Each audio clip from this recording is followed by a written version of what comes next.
Hello. तो अब हम अपनी कहानी को थर्ड बैटल ऑफ पानीपत से आगे लेके चलेंगे, ठीक है। बालाजी बाजीराव को न्यूज़ मिला ये और वो चल बसे 1761 में।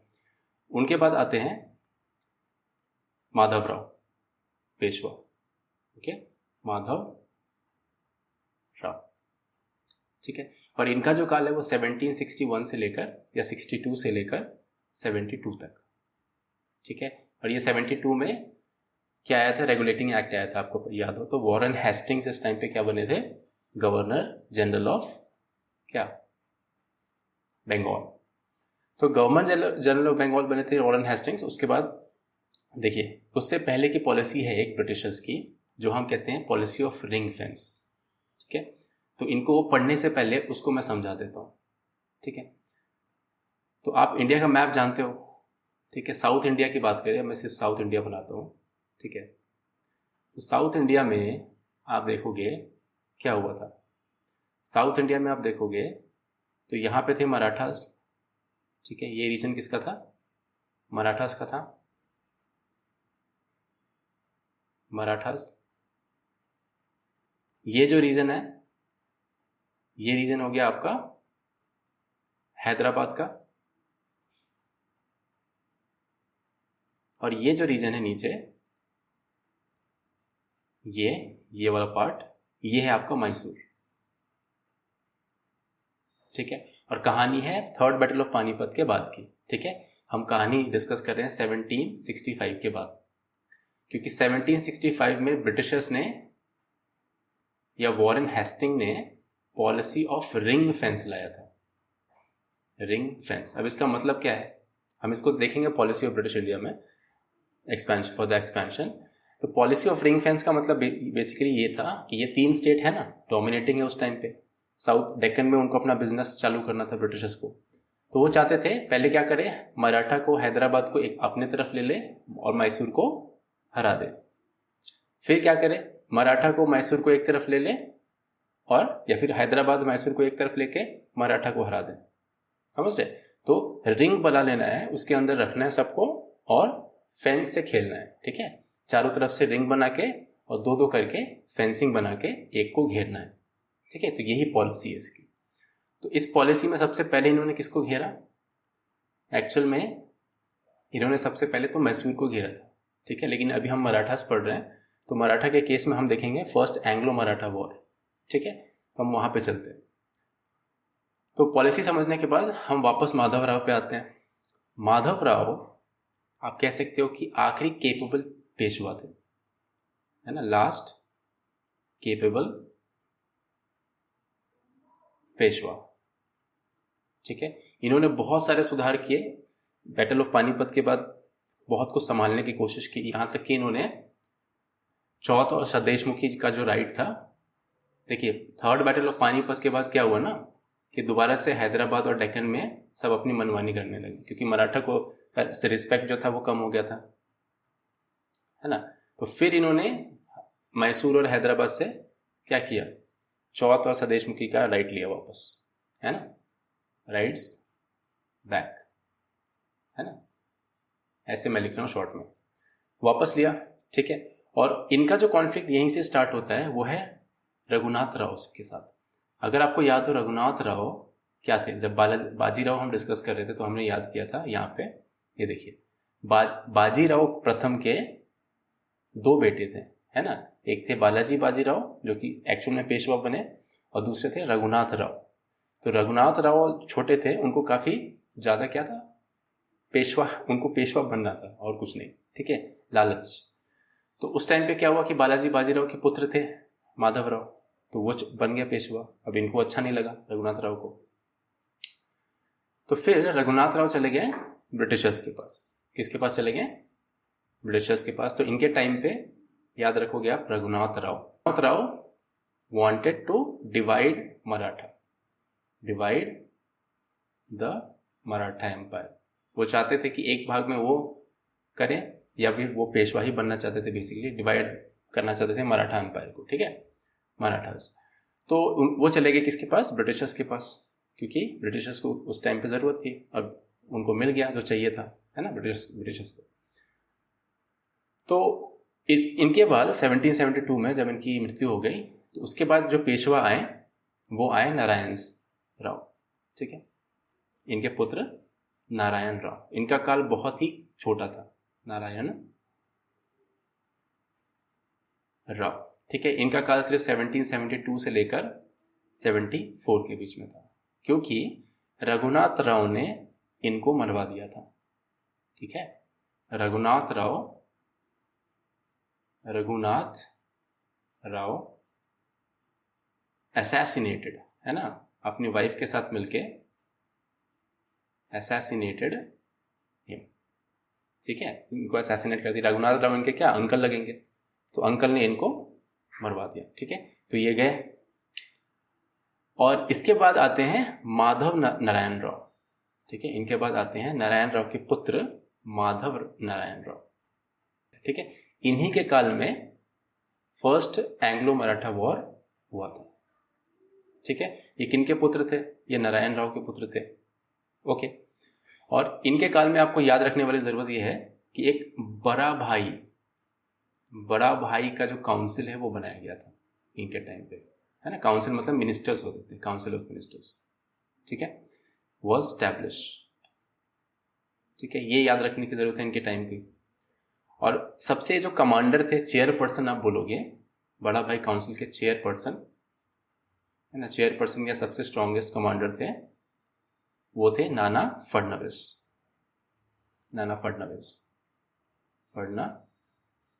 ठीक है। तो ये नाना फडणवीस ही है जो फर्स्ट बैटल में, बहुत सारे बैटल्स छोटे छोटे हुए थे जब फर्स्ट एंग्लो मराठा वॉर हुआ था, तो उसमें छोटे छोटे बैटल्स हुए थे। तो कुछ बैटल्स को मराठा ने जीता था, कुछ बैटल्स को ब्रिटिशर्स ने जीता था, ठीक है, रघुनाथ राव के साथ मिलके। तो फर्स्ट एंग्लो मराठा वॉर को आप कह सकते हो कि इनडिसाइसिव था, बट मोस्टली आप कहोगे कि ब्रिटिशर्स जीत गए थे उसमें। कुछ बैटल मराठा, कुछ बैटल ब्रिटिशर्स ने जीता था, ठीक है। तो क्यूमुलेटिव आप बोलते हो ना कि पूरी लमसम, तो ब्रिटिशर्स को ही विनर मान लिया जाता है, ठीक है। तो अब हम चलते हैं कहाँ, सीधा अगले बादशाह में, और जो थे हमारे बादशाह नहीं, पेशवा, जो थे हमारे बाजीराव सेकंड, ठीक है। इनका जो काल है वो 1795 से लेकर 1818 तक है, ठीक है। जो थर्ड मराठा वॉर होता है ना, उसके बाद इनको कानपुर भेज दिया जाता है, ठीक है। कानपुर से आपको याद होगा कि नाना साहेब आते हैं, इन्हीं के वंशज थे, ठीक है। उन्होंने ही फिर विद्रोह किया था, कानपुर से संभाला था 1857 का, ठीक है। तो ये आखिरी पेशवा है, और ये कौन है? तो ये एक्चुअल में रघुनाथ राव के ही पुत्र है। किनके? वही रघुनाथ राव जिन्होंने नारायण राव को मारवा दिया था, ठीक है। और बाजीराव सेकंड जो थे काफी यंग थे, ठीक है, जब इस टाइम पे हुआ था इनको, क्योंकि पिताजी को बहुत जल्दी मरवा दिया गया था। तो ये जो थे वो रघुनाथ राव के सन थे, रघुनाथ राव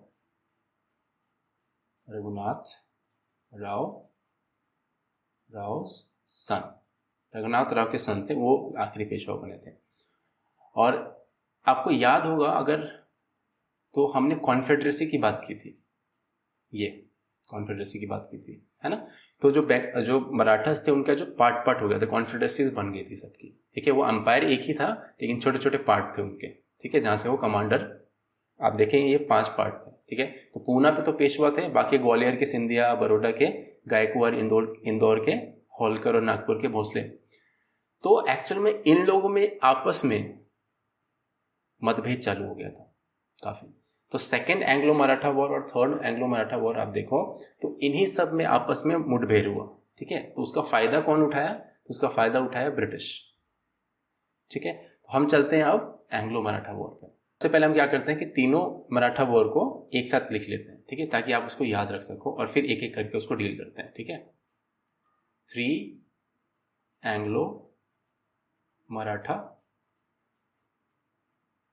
वॉर, ओके। कौन कौन से थे? तो फर्स्ट वाला जो हुआ था,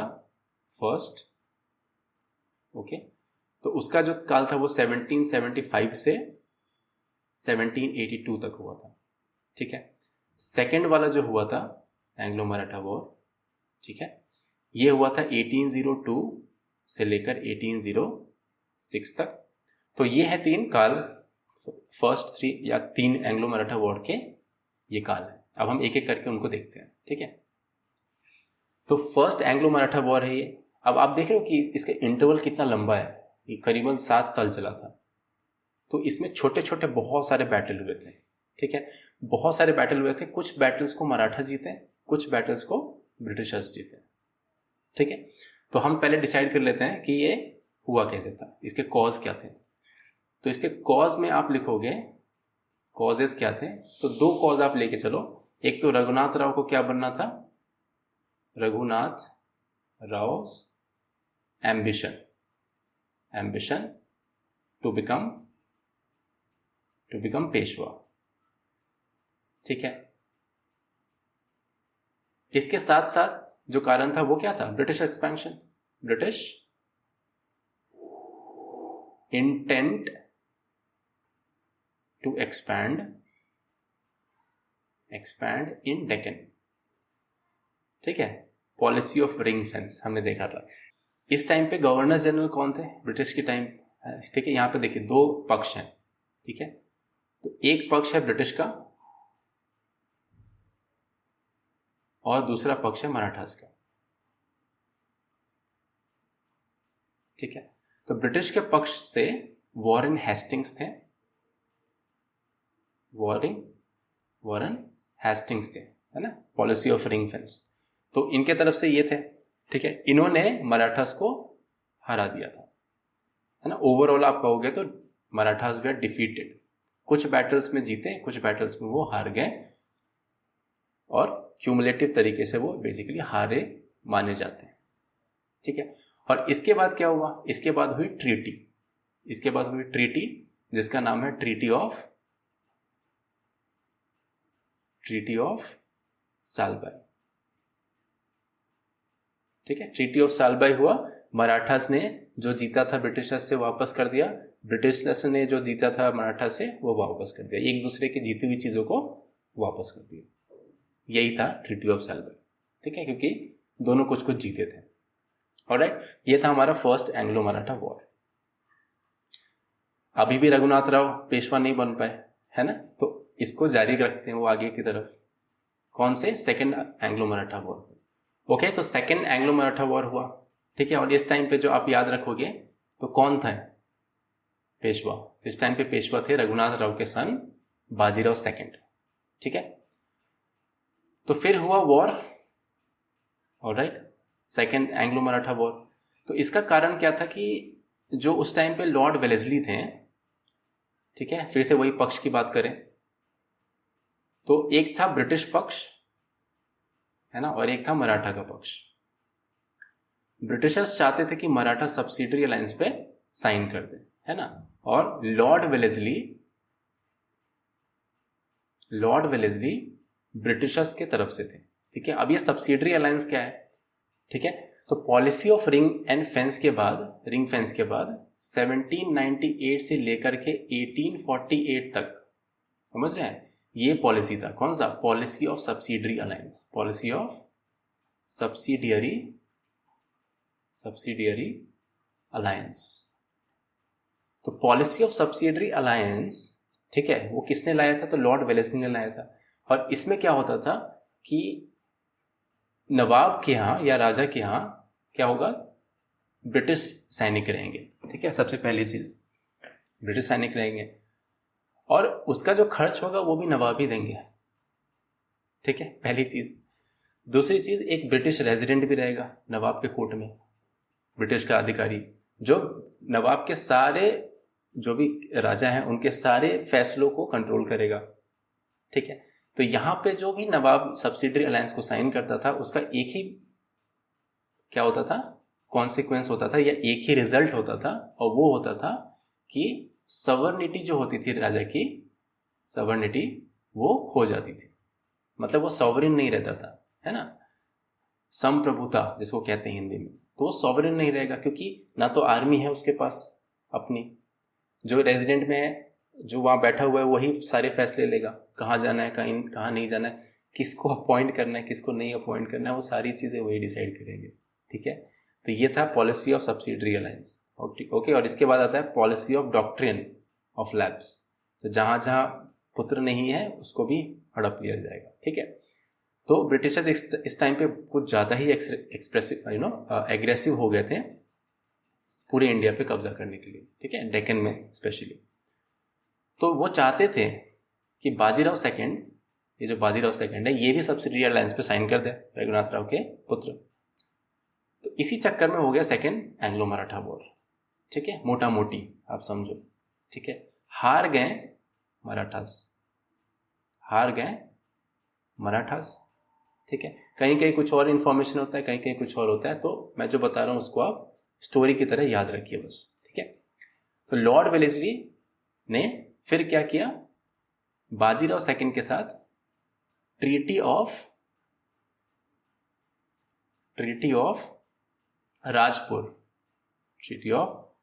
राजपुर घाट किया।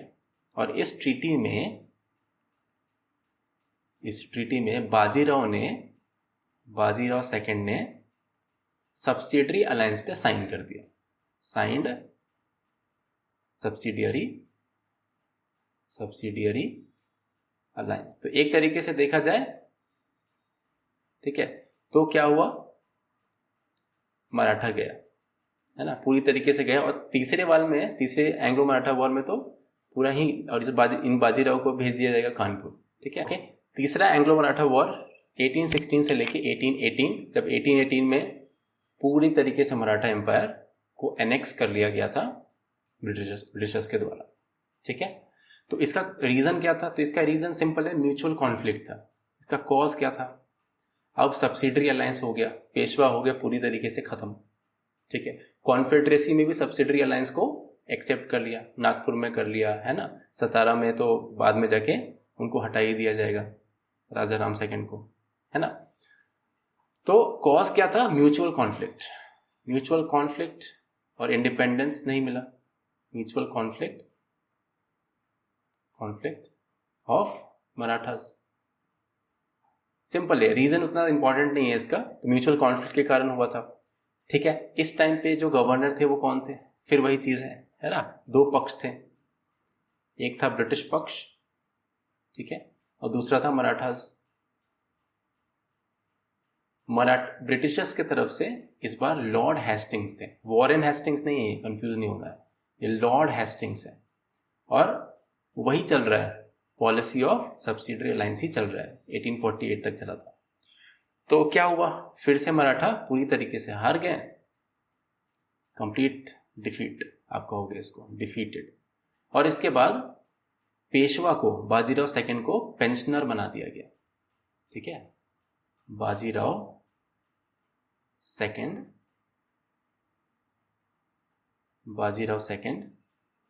बिकेम पेंशनर, उनको पेंशन दिया जाएगा, ठीक है, पेंशनर। और उनको कहां भेज दिया गया, कानपुर। ब्रिटिशर्स की ये खूबी है, ठीक है, ब्रिटिशर्स की ये खूबी है कि जब भी वो किसी राष्ट्र को एनेक्स करते थे, किसी भी स्टेट को या प्रोविंस को, किसी पावर को, तो वो वहां के राजा जो होते थे आखिरी, उसको कहीं और भेज देते थे, ठीक है। शाह आलम सेकंड के साथ भी वही किया, उनको इलाहाबाद में रख दिया, मतलब अवध में रख दिया, समझ रहे ना। तो वैसे ही सबको भेज देते हैं इधर उधर ताकि उनका कंट्रोल ना रहे, ऑलराइट। तो 1818 तक आप बोलोगे कि मराठा पूरी तरीके से एनेक्स्ड हो चुके थे। 1818 में ब्रिटिश एनेक्स्ड अधिग्रहण, है ना, एनेक्स्ड मराठास, पूरी तरीके से मराठा जब चले गए ब्रिटिशर्स के पास, हो गया बल्ले बल्ले। इससे पहले मैसूर 1799 में मैसूर ने भी सब्सिडरी अलायंस साइन कर दिया था, है ना, वो हम बात करेंगे इसके बाद, ठीक है। तो मैसूर तो पहले गया, मराठा अब गया 1818 तक। हैदराबाद ने तो 1798 में ही साइन कर दिया था सब्सिडरी अलायंस, है ना, तो वो तो पहले ही गया हुआ है। तो पूरा डेक्कन अब ब्रिटिशर्स का हो गया। तो हम डिस्कस करेंगे अब अगले वीडियो में मैसूर को, ठीक है, हैदर अली टीपू सुल्तान, है ना, कैसे आदियार या वादियार डायनेस्टी हम कहते हैं, विजयनगर से लेके वो स्टैब्लिश हुआ, कैसे हैदर अली आते हैं, एक सैनिक से बन जाते हैं कमांडर और फिर नवाब, और ब्रिटिशर्स को हरा भी देते हैं फ्रेंच की मदद से, है ना। तो नेक्स्ट वीडियो में मिलते हैं, thank you, okay. And if you are liking the video, please subscribe also.